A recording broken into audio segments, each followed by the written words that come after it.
everyone. Jim here, Boots and Whiskey Podcast. Happy September. I hope you all had a great Labor Day weekend. We released all those episodes over the weekend. I know you're getting another one today, but I don't know. We don't take days off. Rafe Carlson is here on the show. We talked to Rafe a few weeks ago. Great kid, absolutely killer sound. Had a great time talking to this dude. We've chatted here a few times back and forth, and he's a genuine dude. Like what you see is what you get. The music's great. Huge honor to have him on the show today. What did we do over the weekend? Oh, we saw Stephen Wilson Jr., Co Wetzel and Hardy over in Hartford, Connecticut. A big thank you to Hardy's team for having us out.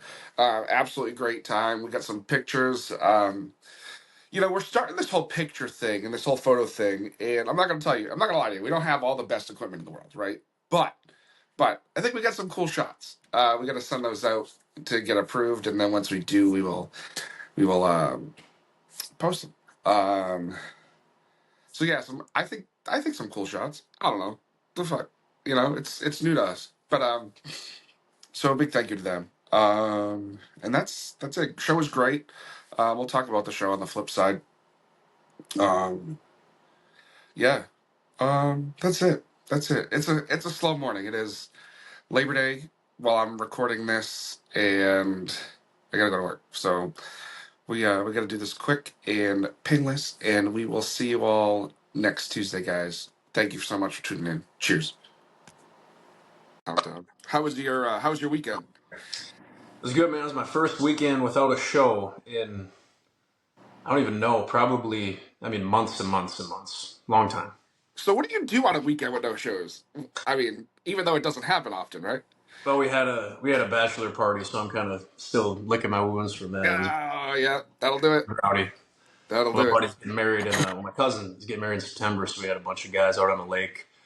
Woke up and there was a goat in the yard, and there were a couple people missing, and it was like That's the hangover kind of. so it was the best party ever. Yeah, we brought a goat to the bar, and it was interesting. It was fun. There's some videos I'll send them to you. It was interesting. Dude, I had like 3 bachelor parties the summer I got married. That's the correct amount of bachelor parties to have. Like, and it was so funny because the first one, I want to say it was the first one. My best man took me and everybody else, all the other guys in the wedding party, um, to a Sox Yankees game, and he got us a suite. So all the food, all the drinks, everything was covered, and I remember walking into Fenway. I don't remember leaving Fenway. I don't remember leaving the bars down there. I don't remember shit. That's awesome. So you're over on the East Coast then? Where are you at? Yeah. I'm in Massachusetts. I'm right between. I'm right. I'm about 25 minutes north of Providence, Rhode Island. Cool. Yeah. Very cool. So I'm about an hour outside of Boston. Yeah. Yeah. That's cool, man. Yeah, bachelor party. I haven't been to one of them because I'm always gone on the weekends, so I never have time. Usually when people organize parties and events and stuff, I'm out of town or I'm not able to make Yeah. it. It was fun to just kind of let loose for a little while and have a good time. But Yeah. Now, are you one of those artists where, like, and I don't mean this disrespectful to anybody or yourself or anything like that, but like, there's two sides of the coin, right? There's who the artist, the stage presence, and then you as a person, right? And yeah. like for me, that's what this show is about. It's about like you as a person. You know what I mean? So like, is there a difference, or are you who you are, and that's just it? Dude, I honestly, the better I get at performing and just the better I get as an artist, the smaller the gap is between who I really am and who I am as an artist. So Yeah. when I started out, it's like, okay, I got to put on this whole song and dance, and I got to figure out what's my lane, what's my sound, what do I write songs about, and over the years, it's just been a process of shedding all of the things that people have told me. You have to act Yeah. this way, write this way, and our shows have gotten better. My songs have gotten better. We have more fun on stage. Yeah. Our fans like it more. We just get on stage and kick ass and jump off of stuff, and usually someone winds up bleeding by the end of it all. So it's fun, and that's just how I grew up. I'm pretty redneck out in the woods, hunting, fishing, and listening to Leonard Skinner and stuff. And so the more I guess layers of critiques and advice and things and you hang on to the little nuggets here and there, but the more true to myself I've become, the better I think Yeah. an artist I've become. You know. Yeah. I see it all the time where it's like, even like with this shit, where it's like the less polished or the less I tried to try, if that makes sense, the Yeah. better it got, Totally. you know? Well, especially dude in this day and age. I mean, like everything, it's easy to fake. It's easy to fake stuff now. It's not Oh, easy yeah. to. I mean, it's easy to make things look really real, but I think there's something in the human spirit or in the human radar that can tell if something is real, authentically human or Right. not. I think, Right. I try to be in that lane of like making the kind of music that is going to stand the test of time, as opposed to the stuff that's really easy to make with AI and beats and all that stuff. It's Yeah. like Yeah. I think it's gonna, things that are made by humans are gonna hold an inherent value within the next decade or two. You know. Yeah. Yeah. Absolutely. Absolutely. So when did you start doing all this? Like, what made you, pick up a guitar and start singing songs and start writing songs? Like, what made you say, you know what, this is what I'm going to do? Yeah, my mom was a country music singer back in the '80s. So whenever I was kind of a metalhead in my youth, and I would always ask her about Slayer and stuff, or like, what was it like to be around when this band came out or that band came out? And she was like, well, she always said I missed the '80s because I was singing country music, but she was, regionally in a few bands in Minnesota and Wisconsin, and she played shows all around and had a lot of fun, made a lot of friends, and so I grew up to her singing. I was always singing with her Rascal Flatts and Creed and Bon Jovi and stuff in the car seat, and she taught me how to play guitar. My cousins are all super musical. I grew up watching them playing rock bands when I was a kid at family parties and stuff, and so just aunts and uncles and cousins, all super musical. I got a huge family. I'm actually an only child, but I got a lot of cousins. So grew up listening to them. They taught me how to sing harmony and play guitar and play a little piano and all this. And so it was cool because I never really did a whole lot of formal training. It was all pretty much, family oriented, which Right. when you're growing up with a huge family, it's like, oh, this is normal. And then you get out in the world and you realize not everyone's family has, 15 musicians in it. But it's Right. fun. Right. Not everybody's the Partridge Family. Yeah. Yeah. That's one of those things that, I never thought I'd make anything of it because just grew up playing around the campfire and singing songs with the cousins and stuff. And I never thought I'd build a career out of music. I always knew I would have it, I just started posting videos on Instagram when I was probably, 19, 20 years old, and quit my job in first part of 2021. And I had never played a show, had never, been to Nashville, had never tried to actually do the thing. I didn't know how it worked. Yeah. So I'd gone up one time and busked. I don't know if you had it. It was stand on the side of the road or the sidewalk and put a tip jar out and try to make some money playing for people on the road. But I did that for 45 minutes one time. Some people walked by and threw some money in the jar, and I was like, okay, proving to myself that I can make money doing this. So I think I gave my 2 weeks notice the next day and went out there and pounded the pavement for 2 weeks and knocked on every door I could and asked, you guys do live music? Do you want to you want me to come play here for a couple hours? I'll do it for free or for tips or whatever. And just kind of went from there and tried to build bigger and bigger and bigger. And now we tour all over the country. I tour the Midwest with the band. They got a band in Nashville. We do the South. So Damn. it's been a journey, man.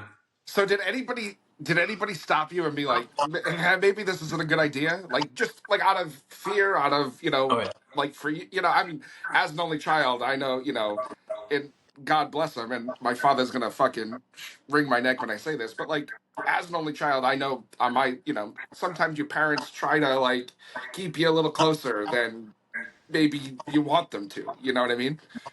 Yeah, I mean, my mom being a musician was like, I think she secretly wanted to say, go for it. This is awesome. But I had a pretty good job and I had a good gig. I was selling motorhomes up in Duluth, Minnesota. Multi tens, hundreds of thousands of dollars worth of motorhomes.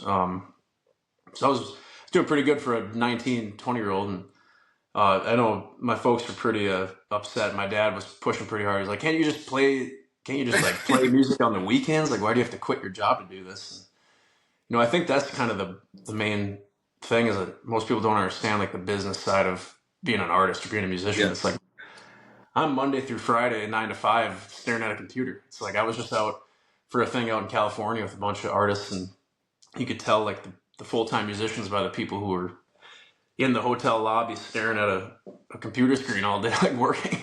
It's Right. not all rainbows and sunshine. It's a lot of like staring at the computer. And but yeah, I mean, there were a handful of people at the beginning were like, yeah, we all do music, but you don't have to go try to make a living out of it. You're probably gonna enjoy it more if you just do it for fun as opposed to try to make a business out of it. There's some truth to that, man. I mean, like, Yeah. Yeah. there's some hard weeks, hard months, hard years, but it's one of the most up and down industries I think in the world, maybe. Yeah. Yeah. It's true because we've been doing this for 4 years now, and I'm sure I could make money doing this, but like I I don't have a business bone in my body, right? Like to me, I'm like, oh, you want me to do that? I'll just do it. Like I don't, to me, like I love doing this. I know we're successful at it. I know we get a lot of views and listeners and all that, but like, you know, I shouldn't say this out loud, but like I don't see a value, like a dollar value in it. You know what I mean? To me, it's just what I love to do.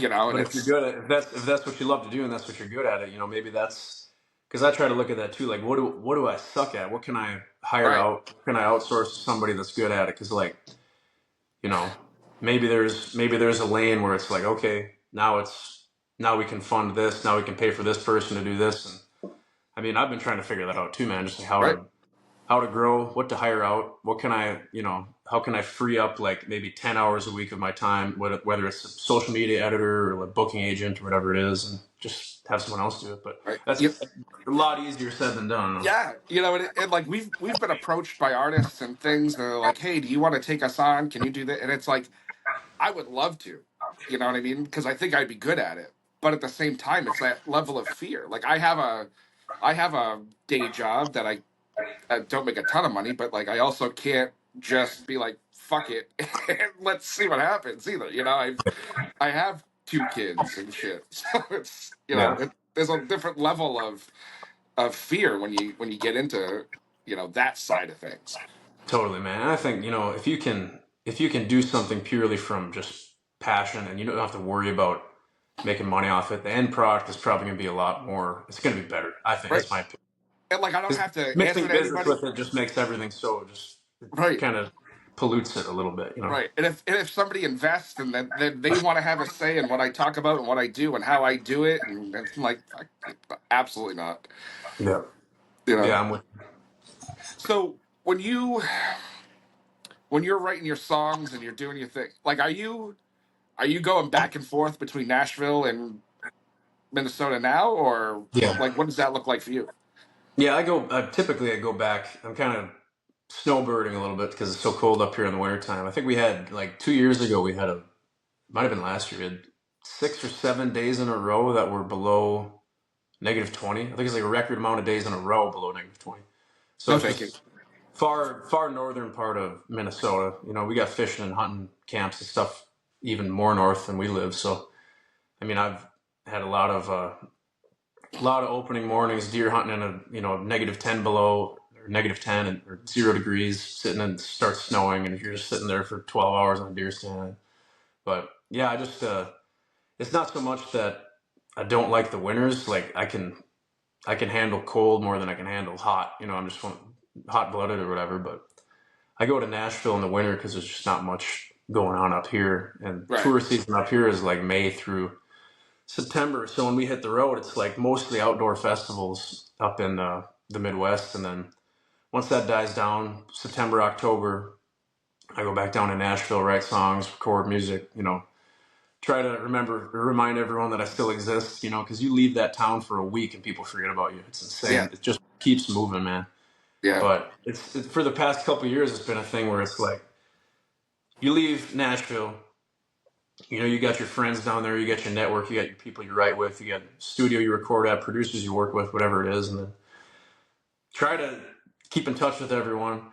You go on the road for a few months and play for tens of thousands of people every weekend, and then you come back and you're like, look at this, look what I did, I still exist. Yeah, it's like it's a really weird balance. I mean, like, I get why people live in Nashville full time. I just bought a house down there in January 1st, so I've actually got a place I can go sleep now instead of having to stay at a hotel or crash at a buddy's place. But it's like I just get, there's a few things that I notice about myself when I spend too much time in Nashville, because it's definitely kind of a hive mind. Like, I end up writing songs that just sound like Nashville wrote the song. It's like, Right. what does this have to do with me? Like, maybe this song can, maybe somebody else can record this song, but is this something that I would say, or does this just sound like you took the brains of the top 100 co-writers in Nashville and smashed them all together into one generic sounding thing? It's like, I get like that after a while. My songwriting gets kind of boring, if I spend Yeah. too much time. And it's nothing against Nashville, man. I love it. No. It's my favorite city in the world. But I've just noticed that about myself. I got to get out in the woods, man. That's how I You write know, music. it's funny you say that because it's like I think about it all the time, like the songwriters that are out in Nashville, and there's great songwriters, right? They're like the best of the best, and but like you start to like I'm sure you've seen it, I know I see it from this perspective, but like you start seeing these writers and whether they write for themselves or for somebody else, or you see that their songs are in the credits or whatever, it's like, oh, that makes sense because a lot of them just have their sound like this, an Ashley Gorley song before it Oh, yeah. even before you even get to the chorus, you know what I mean? Like you just And if it know. works, it works, And Right, that's awesome. right. And it's cookie cutter, it is what it is, and there's nothing wrong with that, it works, right? Yep. But like I think you're right, it does get stale, and it Yeah. does. And especially, like, if you're going to be a full time songwriter, that's awesome. But for me, what I've found is, like, the deeper my brand gets, the more I discover who I am and what my sound is and what my lane is. Which, like we said, that's not a process of adding things on. That's a process of subtracting things and just going, oh, Right, wait a right, minute, why was I trying to do that? This is who I am. right, And the deeper my identity as an artist becomes, and the more honed and dialed in it becomes, the more I have to say no to things. It's like the more I'm like, okay, you're trying to get me on camera to do this little song and dance. You're trying to get me to do this thing. That's not who I am. And right, I think I'm not going to do that. I'm not going to sing this song. I'm going to sing this song, because that's kind of just like, you can be, maybe that's not the right way to approach it. I know a lot of people that, I've always said, like, probably one of the most biggest indicators of success, especially in music, is doing what you're told. So I don't know if I'm on the right track with that, but I think I've enjoyed myself a lot more. My band is happier, my team is happier, and just we make better music when we say no to things that don't line up with right. with our thing. Yeah, yeah. And like that's exactly what you got to do. You have to say no. You Yeah, know, you have to. If not for your own sanity, just for time purposes, you can't say yes to everything. totally. Yeah. So when you grow up the way you do, and you said you're a metalhead, and like I can sympathize with that because when I was in high school I was a huge metalhead, not huge, but that's the lane I was in. So what steered you to country music? Was it mom's influence, or was it just something that you got more of a knack for?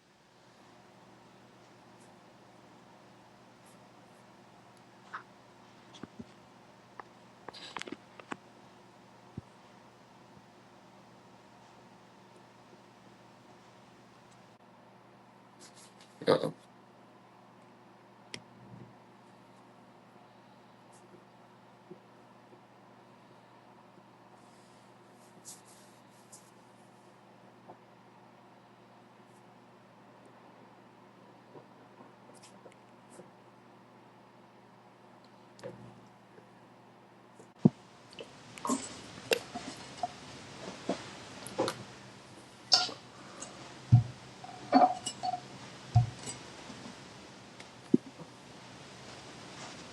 Right or something. yeah, yeah, yeah, yeah.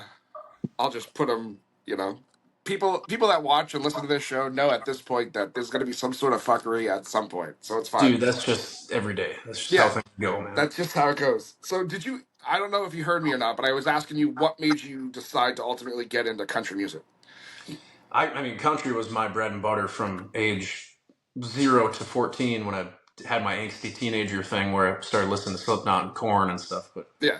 I mean, I came back to country when I heard, oh, it was Parachute by Chris Stapleton on the radio. I was outside at the lake playing frisbee with my cousin, and the song came on, and I was like, "Who is this?" You know, everything had just been Florida Georgia Line and stuff leading up to that, and you know, I was rebelling against all that and listening to Cannibal Corpse and Slayer and stuff, Yeah. and you know, that song came on, and I was like, I would sing this, like I would.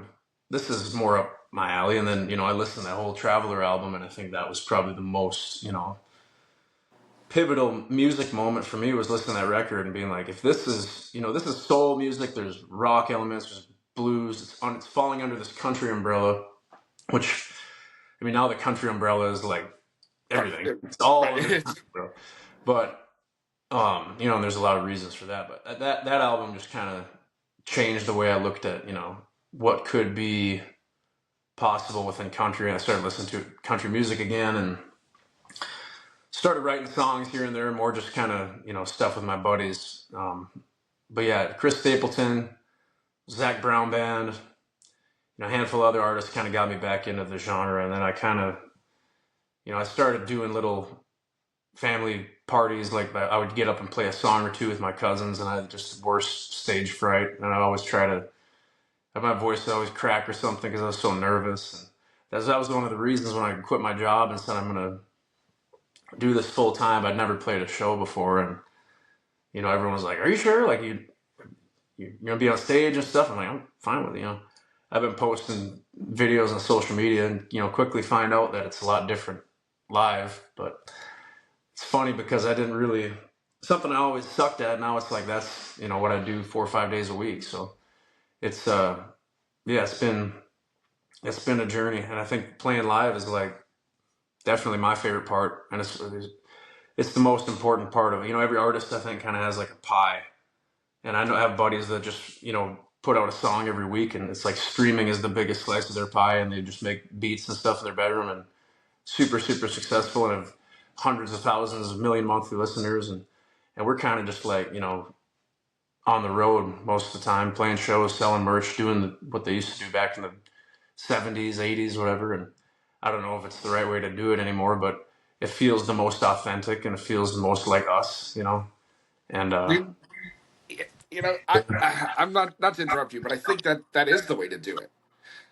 You know, like I think it's the only way to do it. It's the only way to do it to actually be successful.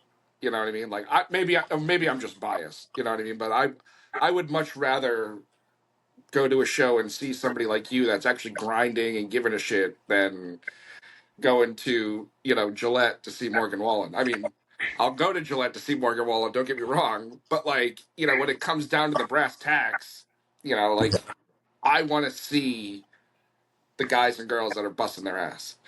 totally. Well, I think, you know, I think the disconnect with that right now is like, and I think it's kind of changed from like 2020, 2021. Every label was signing these TikTok artists that would get 1 million views on a video, and then they think it's like that's the Right. career defining thing. But I think now everyone's kind of realized like, you know, it's easier to take an artist who's done the years worth of branding, learning how to tour, learning how, you know, everything down to like building a set list to, you know, posting on social media to doing this, that, and the other thing, like wearing all the hats as an artist, and then just say, okay, we're going to put, you know, a team behind you, we're going to put marketing behind you, global distribution, whatever it is, and here's the framework. You've already built the product. And I think they're coming back to that, I hope, because for a while it was just like, okay, you have never done anything, but you had a video blow up, and we're just going Right. to try to take Right. this ethereal thing, this floaty thing, and try to bottle it up and build a brand around it. And I think it worked for a few artists, but I think it didn't work for a lot Yeah. too. So You I know, think everyone was all crazy about views and numbers for a long time, and I think it's hopefully getting back to reality a little bit. I've never seen, whenever I have this conversation with somebody, I always think about Warren Ziders. Oh, Always. totally.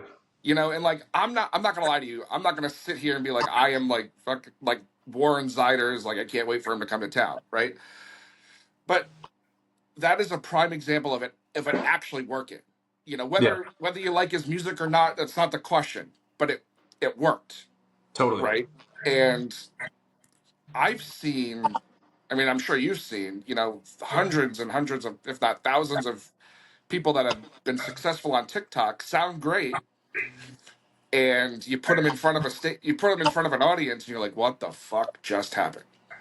Yeah, You know, because they you're right, they can't handle it, and that's, you know, that's what happens.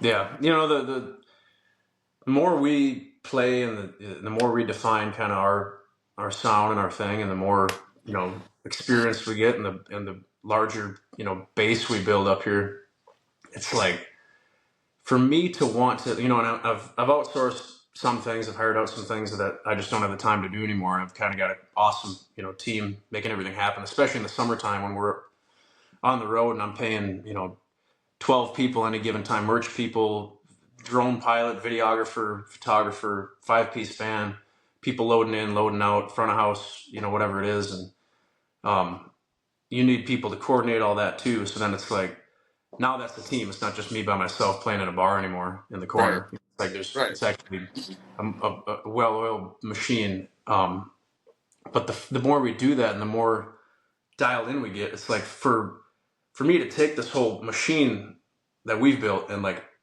plug it into the framework of like a record label or you know, label services type company, it's like they would have to really get and be passionate about the brand and the thing. Yeah, It's like, for us to undo things we've already built and things we've already done, to a degree we could, but like, I think we've got a thing now. I think our fans would hate it if we tried to like find a different lane because it worked better for what's popular or something. Like, there's proof of concept in what we've done when we go play a show and we're playing a song that we haven't even put out yet, mm, and there's tons of people in the front singing along to it. It's like, if people like this kind of, you know, we call it like Great Lakes country or lumberjack country, you know, Northwoods rock and roll within a modern country framework. I mean, like, people up here dig it. It sounds northern. It sounds like country music, but it sounds like, you know, it was made by iron workers or something. You know, it sounds like it sure. came from the cold. So it's a little grittier, a little more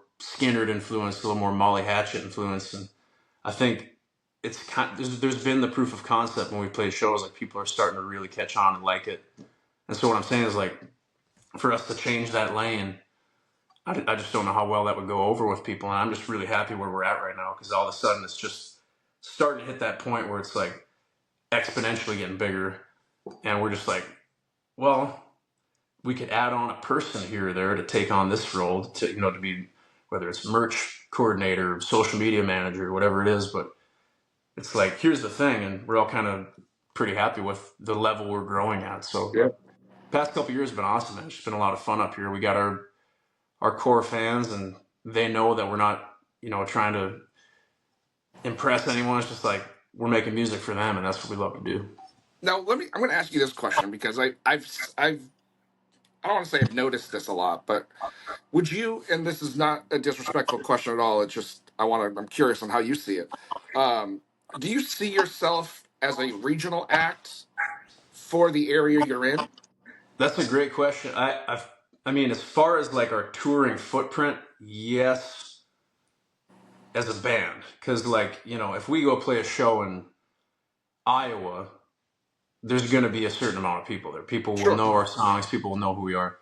Or Minnesota, Wisconsin, Illinois, Michigan. But if I, you know, put my band on a bus and we go play in Arizona, might be a couple people, you know, that found us from social media or whatever it is. But typically, those types of shows, I'll play solo. I'll fly out to them. There'll be a handful of people that are singing along and that know, you know, maybe some people look me up after they find out I'm playing somewhere. But our core region, as far as touring, is in the Midwest. So I think, yeah, the term regional act is fitting as far as like a touring footprint. Sure.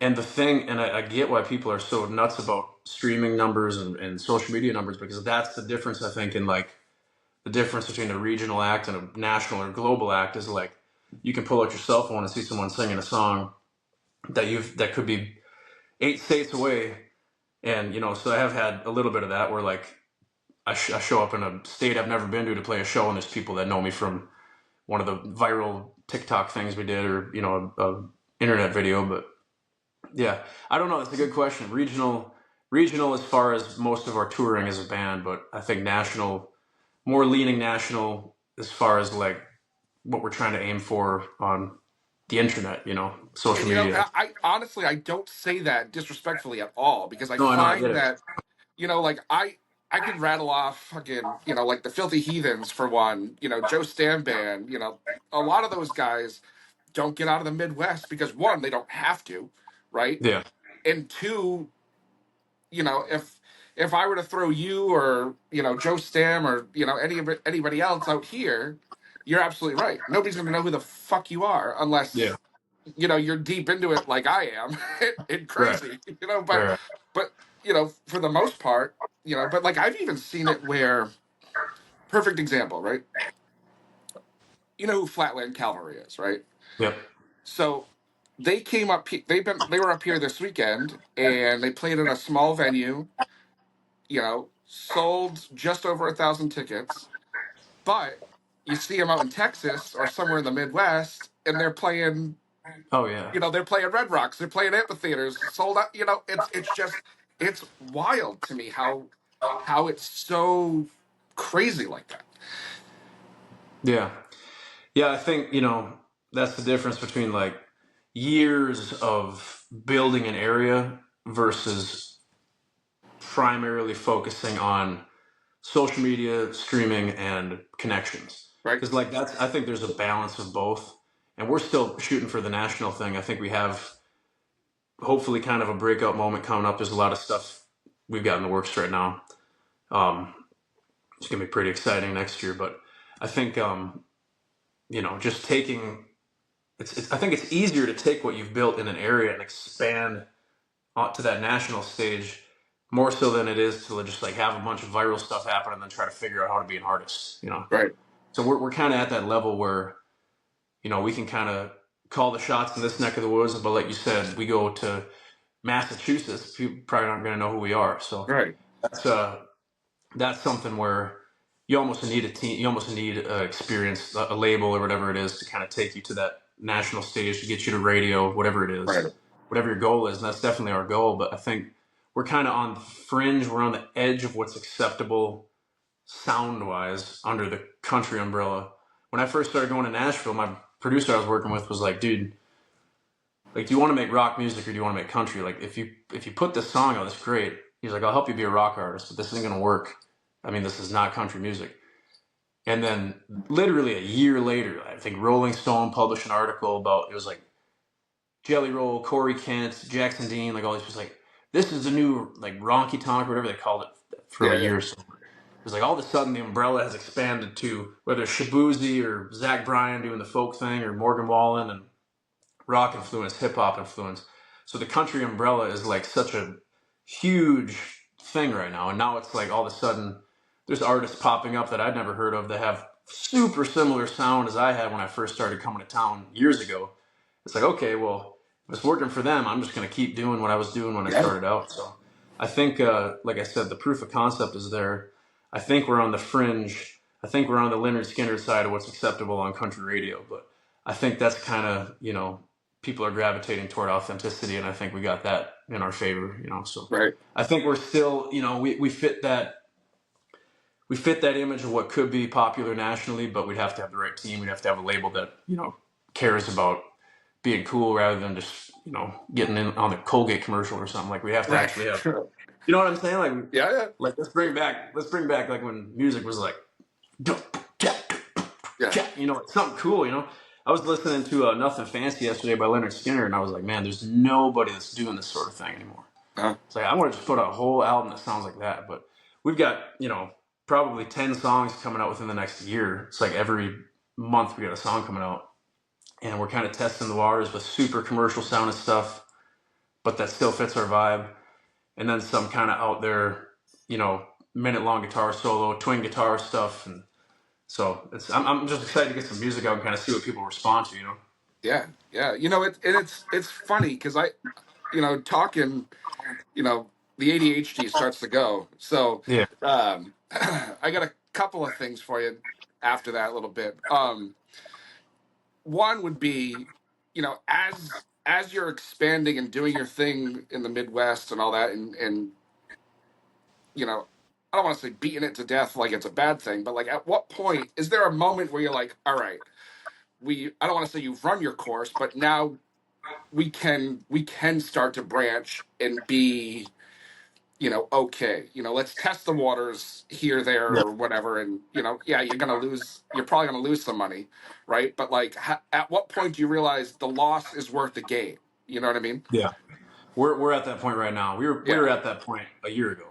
So Okay. that's kind of, where it's at. Like a lot of my band, like I said, I've got some guys in Nashville I play with, so they're cool to travel, be gone for a week or two at a time.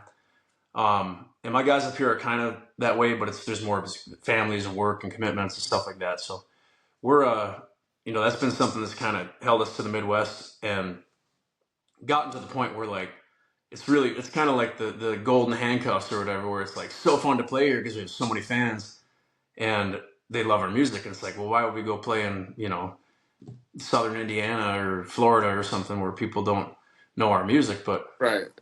if we do, we get offers, especially from if like another viral thing happens or I run some ads, meta ads or whatever it is, we get offers every day from places all over the country, places all over the world.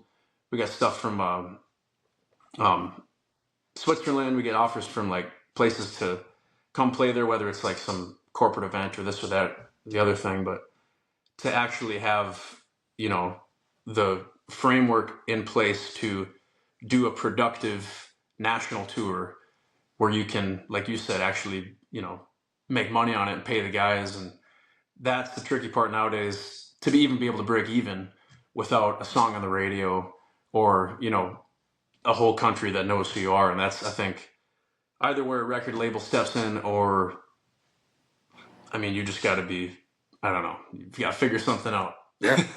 There's Yeah. a lot of ways to skin a cat, and you just got to, Yeah. I mean, we've done, That's true. it's like, if we did what we've done in the Midwest and just slowly kept expanding that might be the way to go. But we got things working on in Nashville, we got things in the Midwest. It's like, let's try to figure out what the combination of those two things is. Yeah. Yeah. And it's funny talking about, the country umbrella and, people like Jelly and stuff. Like my favorite band right now is out of Texas and the Treaty Oak Revival. Oh And yeah, doing great. like that is the furthest thing from country music, but like they're Yeah, under the umbrella, them, Whiskey Meyer, like that's not country. That's not traditional country music. It just comes out of Texas. You know what I mean? yeah. But they're playing, dude. We're playing a festival with Trio on Friday, and Gavin Adcock is there, Hardy, and so it's like the day we're playing. I don't know if they did this on purpose. If they did, that's cool. But it's all like more rock leaning Right. artists or like alternative, And I'm like, if they can put me, Trio, Hardy, Gavin Adcock, on the same day at a festival. It's like a 500 or 50,000 person cap. It's We Fest up in Detroit Lakes, Minnesota. It's like the biggest camping country festival maybe in the world. Um, if they can do that, it's like, if that's the proof of concept that this thing works. There's so many different splits that are happening in country. It's like you got the Beyonce country, you got the traditional country that Zach Top's doing, and then kind of the alternative.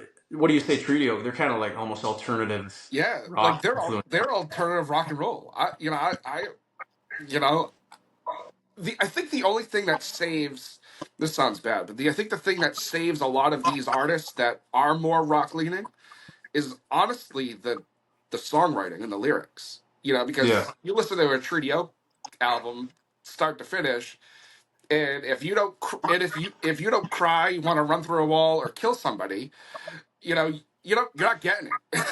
Yep. If So are they based out of Texas? yeah, yeah, I think Do they they're out of write? Do Lubbock. they write their stuff in Nashville, or are they like, because I that's a big thing I don't too, think so. I mean, it might. I don't know. I think they do everything right out of Texas. dude. Some of my favorite artists, like songwriting wise, come from like either Texas or like Appalachia. You can hear a song. Have Oh you yeah, heard of Ian No? You listen yeah, to Ian No, yeah. dude. His songwriting is like if you wrote a song like that in Nashville, people would like either put you on antidepressants or like Right. kick you out of town. Like I don't know what. It's the coolest stuff, but it's like regions influence sound Oh and yeah. songwriting hugely. I think people don't even realize how much like our music. Like we all grew up. My band, like two of my cousins are in my band. We grew up fishing, hunting in the middle of nowhere together. They both were my guitar players, and it's like so when we write music, it's like yeah, it makes sense, shared experiences, but it's like the three of us or my band couldn't sit down and write a song that sounds Nashville. I could do that with my friends in Nashville, but this is a unique sound shaped by a region. Same thing with Ian Noah. Same thing with Treaty Oak. It's like you get a group of guys together with shared experiences in a part of the world, and that is a sound in itself. And I think people appreciate that. Anything different than kind of the cookie cutter, tried and true thing. Yeah. And then like same thing with Zach Top, even though that's real Nashville lyrics, but under that kind of '90s traditional country umbrella, which there's a Yeah. huge demand for that too. So Yeah. dude, a lot of it is just finding the demographic, building your little character, like the person that is going to listen to your music, and then just making music for that person. I feel like Right. if there's a demographic for it, if there's at least like 10,000 people that would listen to that kind of music, I mean, you've got a career. You just got to find them. Yeah. It's my I know me, like my playlist is pretty bipolar. It's pretty sad and whatever. We're fine. We're all fine. But I can go from like Coulter Wald to Treaty Oak and Co to Charles Wesley Godwin to Zach Bryan to Luke Combs to, as much as I hate to say it, Luke Bryan. Whatever, Yeah. it's fine. But you know what I mean? It's that sort of like, it's crazy how all of those artists I just mentioned are all under that country music umbrella, and Right. all of them sound worlds different from each other. Well, and the Grammys they just split and made a new category or whatever, which I Yeah, think is a great idea because I hope that translates to radio and to everything because it's so weird that if you go in your car and turn on country radio and there's a Beyonce song and then the next song is I Never Lie by Zach Top. It's like how at what point in right, history has these two things been on the same radio station? right, It's like how right, does those things even sound the same? You right, know? right. Who decided that that's where we're going? Yeah. You know what I mean? And I don't know if that's necessarily a bad thing. It's just kind of interesting that like Yeah, yeah, the yeah. average person would call that the same genre. It's funny because like I don't listen to country radio much, Yeah. actually at all. I really don't. And I feel like I don't have to. And I know that sounds super arrogant, but like I don't have to because I pay attention to what's going on. Like I know when Luke Combs is going to drop a single. I know when all these people are dropping singles, right? Because you pay attention. Or I have to pay attention. So it's Yeah. like I don't need to go to country radio to hear the same 7 or 8 songs that I know they're going to play. I'd rather listen to the same 7 or 8 songs I know I'm going to play in my Jeep because that's what I want to hear, and I'm not necessarily something I have to hear. Yeah. You know? Yeah, radio, man, is in a weird state right now, and I think it's still very, very influential. But all those institutions have just been eaten up to the point where I can listen to the radio and tell like if yeah, I'm not. Sometimes I think maybe I can tell if like you turn on the radio and there's a song playing that sounds like they had $1 million radio budget and it's like okay, here's the release and now it's on the radio versus like a song that's on the radio because everyone's already listening to it and it's really good and Right, like okay, we have to play it on the radio because the whole world knows about it. right, It's kind of a different, you can tell, I think just by the quality of the song. I think right, even non-musical people can tell a good song from a bad song. right. And like another perfect example with radio. Last summer I saw Zach Bryan play at Gillette for what 60,000 people, and at that time, up here at least, you would hear something in the orange on the radio maybe once a day, twice a day, but Hmm. there was no Zach Bryan radio play, right? And then he could come up here and play 2 nights, sell out Gillette, and you sit in that crowd and everybody is singing every word to every song. Yeah. And that right there is the power of social media and Spotify and the like. And it's Yeah. like, you know, and then like the radio stations promote it like, look at what we did, and it's like, fuck off, like, you know, It's funny. No, I think it's the best. I think it is the best time right now for an independent artist to build a career yeah, because everyone wants to complain about having to do post video. I mean, I hate social media more than anyone, but everyone complains about having to about numbers and metrics and having to post every day and go live and then also having to tour and also having to be your own tour manager and business manager and merchandise coordinator, whatever it is. But if you can make it work, there's no gatekeepers anymore. You can kind of just be like, here I am, see if people like this. Oh, and then just build a machine that works and targets a certain demographic. It's like, these are my fans, and right, grow that and grow that and grow that. Dude, in the 80s or 90s, it was like radio was. I mean, to what degree now is radio king? I don't know, but like at a certain time, it was like Zach Bryan wouldn't have put 60,000 people in an arena or whatever unless there was crazy radio play. right, So I think that's a good thing for artists. You just have to have that basically insane, stupid work ethic where you're just yeah, like, I have to do this. There's no other option.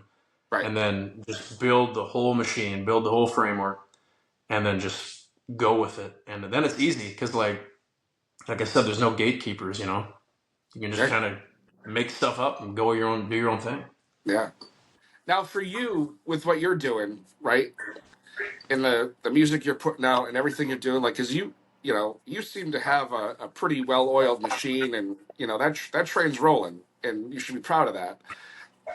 What what what's the next thing that you're like, all right, this is what I have to do, this is what I want to do, but it's scaring the hell out of me?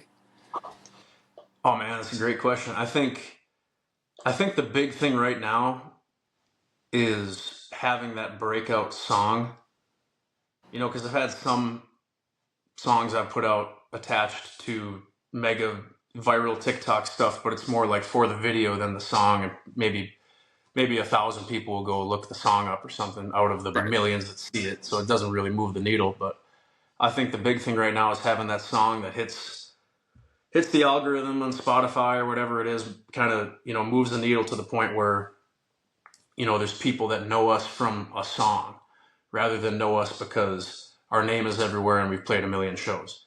So I right, think that's the next thing, and that's why I've been putting music out like every month now. We got new songs every month or two, and got some strategies working with some cool PR people and some teams to kind of get that ball rolling as far as like streaming goes. Because, dude, sometimes we're playing a festival and it's like, just because we're regionally successful doesn't mean that, like we were just talking about, someone on the other side of the country is going to know who we are. But sometimes we're playing a festival for 5, 10,000 people, and people are having a great time. But I know if like they pull out their phone and look us up on Spotify and look at the monthly listeners or whatever, they're gonna like be like, oh this can't be the same person. Who is this? Is this the same guy? Like how is this?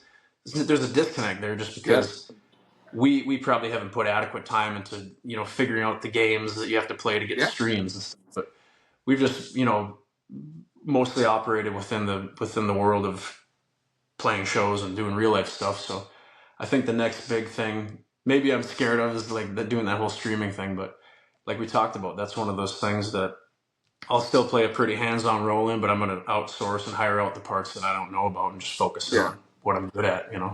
yeah, absolutely, absolutely, and you got to do it that way. Yeah. Now, I don't know what's making me think of this, but when you're playing a show, right, and you're doing your thing, and anybody that's been in this industry knows, like, there's times where you get audible shit where you're like, all right, well, this song's not going to work next, we got to put something else in, right, or whatever. Yeah. Now, do you have like a go-to like cover song that you're like, all right, if I do this one, we're gonna get him back? That's a great question, dude. I think we typically close out if we have like a really rowdy crowd. Um, we try to play as much original stuff as we can because all of Yeah, our original stuff is like fast paced, upbeat rock and roll country. So sure. people love it even if they don't know the words. People are dancing, having a good time. Um, but yeah, probably Beer Never Broke My Heart. That's just a crowd pleaser, and people know that it's been a staple of our show because as a original artist playing a festival or playing a show or you know playing some kind of event, you it's like you want a good mix of covers, but you want covers that kind of speak to your thing. Like you don't just want to play, Beer Never Broke My Heart and then Tennessee Whiskey and then Neon Moon. It's like, okay, this is just Right. this and Right. that, grabbing things that we know people will like, as opposed to like, here's a 90-minute set of originals with like four, maybe five hand selected covers that fit the genre. Right. Right. And I think for where we're at right now, that kind of strategy works good as far as the balance between originals and covers. We just did Country Fest with Riley Green and Gretchen Wilson and Lainey Wilson um, and Brooks and Dunn. And I was surprised with how many, like, because we stuck around. Usually we play and get out because we got to get to the hotel and wake up for next morning. But we hung around for an hour or two. We also had multiple sets, so we would play on the side stage in between the main stage acts. And we'd get down and we'd watch a little bit of them playing. And dude, I was like, a lot of these, big time Nashville artists, some of them I know, some of them are friends of mine, but they're like, every other song is like a huge mega kit like cover. Hmm. Courtesy of the Red, White, and Blue, and then one of their own songs, and then Beer Never Broke My Heart, and then one of their own songs, and then Margaritaville, whatever it is. It's just Yeah. like one after the other. And I don't know I don't know what the reason for that is. I think it's kind of when you get to that festival crowd, people are drinking and dancing and Dude. maybe you play your four biggest songs, but you don't play any of your album cuts. You don't play any of your deep cuts or anything, even Yeah. new songs, unless it's had significant radio play and everyone knows it. So it's You know, weird. It's music's in a weird place with that. I call him out all the time, and this is probably why every time I've had him lined up for the podcast, he's canceled. But I love Cameron Marlowe. Like I think this Oh yeah. dude his I think he's got the chops. I think he's got the songs. I have seen him live now 3 or 4 times. I've seen him as a headliner. I've seen him as an opener, and 90% of his show is fucking covers. And it's like, dude, what are you doing? I think it's like a strategy that works for, it's like, I don't know. I think back to when I was playing at bar gigs for, a few people at a dive bar with just by myself in the corner, and I'm not going to try to play, 90 minutes of original stuff, but like Right. when you're at that level, dude, I mean, like if you have, I don't know. I think maybe just festivals are different because there's people there that might be there to see the act after you, the act before you, and you're Right. just trying to impress them, make them have a good time. So they wake up the next morning and be like, man, that guy put on a great show. Maybe they don't remember all the songs. But if you're playing like an arena show or a ticketed thing where it's like you're the headliner, or maybe you and one or two other acts, and it's like, man, I'm playing originals. I mean, I don't know Yeah, about you have the to. next guy. Yeah, I You don't know. have to. Yeah, I And agree. it just That's what it is being an artist. I yeah. don't think people do that. Like, if it was 1976 and you went to see Leonard Skinner, they're playing Leonard Skinner songs because Right. that's why Right. you went to go see Leonard Skinner. Exactly. So it's just a Exactly. weird. I don't know if that's just what you have to do nowadays, but I think that You know, kind of takes away from being an artist. It's like, here's right. my music. You bought a ticket to see me play my music, so Right. here it is. Right. I don't know. I couldn't agree anymore. Like I really couldn't. Um, so couple of things. I don't want to run because I could sit here and shoot the shit all day, but unfortunately I Yeah, have to man. work this afternoon. But with everything you got coming out, we talked about it a little bit. The music that's coming out the rest of the year. Well, like, what do you know, without giving it away, like, what do you think? What can you say about what's coming up for the rest of the year and into next year? Because I can't believe we're already starting to talk about 26 already. Dude, it's all already half over. I just realized that it's more than half over. Yeah. 2025. It's crazy. Yeah, there's some things I'm not allowed to chat about at the moment, but I got like 6 songs lined up between now and the middle of next year, and we're gonna probably be working on an EP that's coming out before next summer. That's all kind of one cohesive thing, because when I started out, it's like, okay, bought a flight. I just quit my job yesterday. I bought a one-way ticket to Nashville, Tennessee for next week. I've never played a show before, and I'm going to the studio with a producer I've never met to record some music that I just wrote, and I just started writing songs. So it's all just like, figuring out a sound as you go. 2021, 2022, 2023, I'm putting out songs that maybe they're okay songs, but they don't fit the brand yet because we haven't really solidified the brand yet. So Right. this next EP and the next record to follow that are all going to be this thing that we've kind of built, this kind of Northwoods rock and roll thing. So that's exciting. I'm just putting more music out because, when you playing a show and there's people singing to songs that haven't come out yet, it's probably time to put that song out. So I've just been in the studio a lot, going back down to Nashville in a couple weeks here to record some stuff, and also going to be working on a wreck of the Edmund Fitzgerald thing. Did you ever, that song by Gordon Lightfoot? Oh yeah. So we've probably got like tens of millions of views from the wreck of the Edmund Fitzgerald videos, and people just go nuts, and then we get thousands of people saying you need to put your own version out. So we're working on that. Hopefully to come up before the anniversary, because this year is the 50th anniversary of when the ship sank.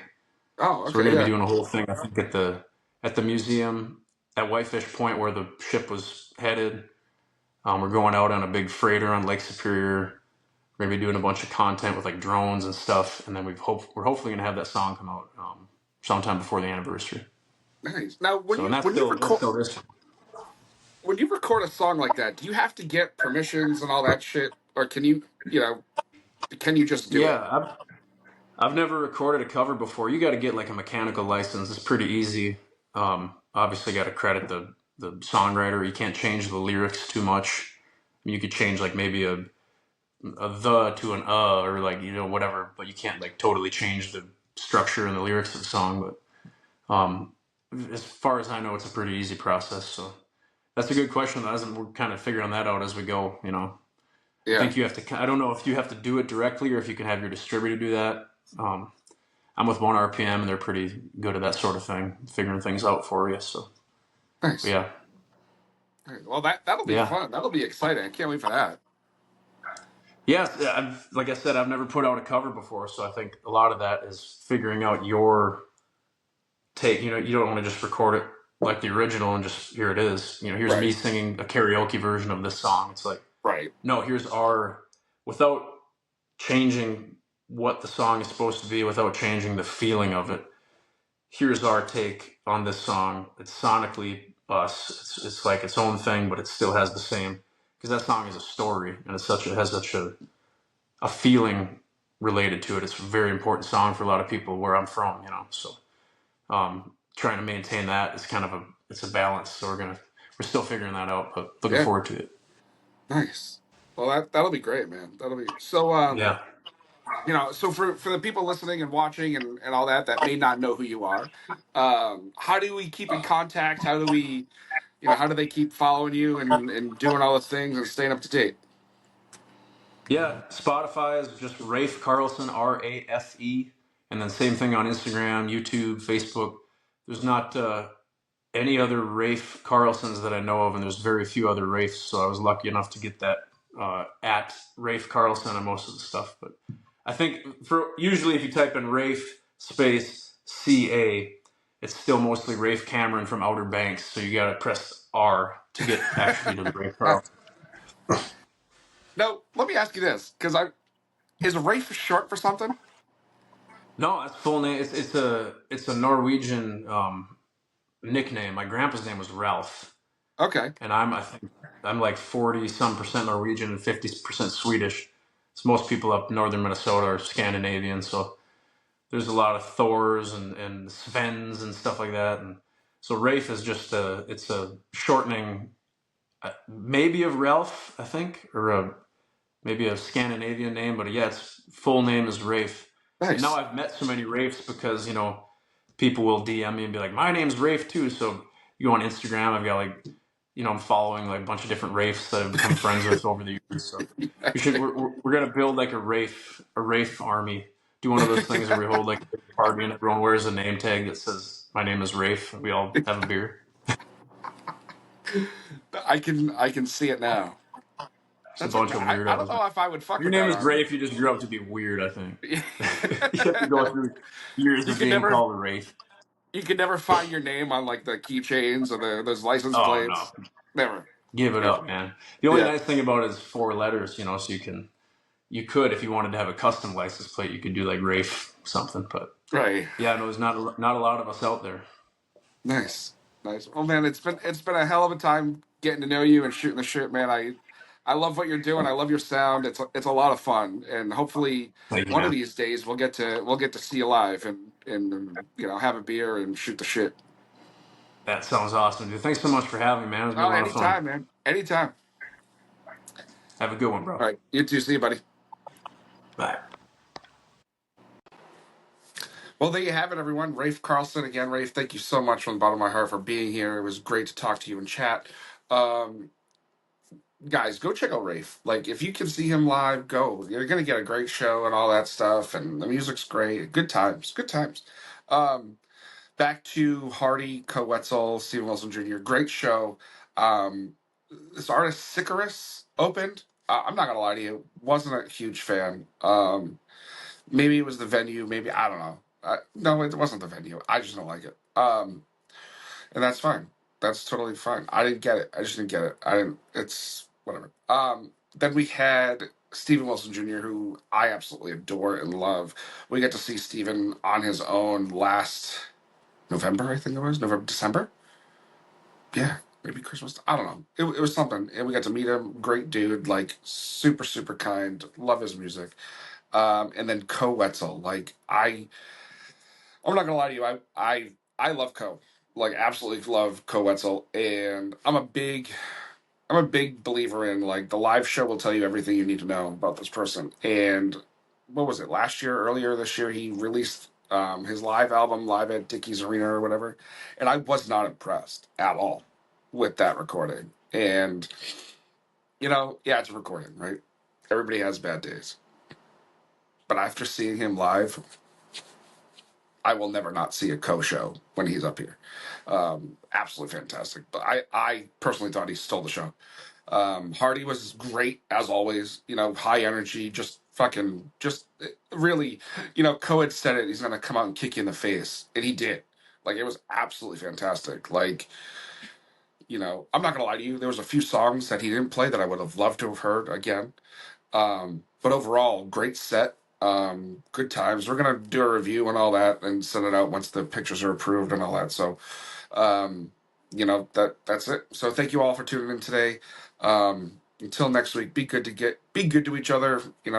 We'll see you next Tuesday, and just be cool, guys. We'll see you then. Cheers.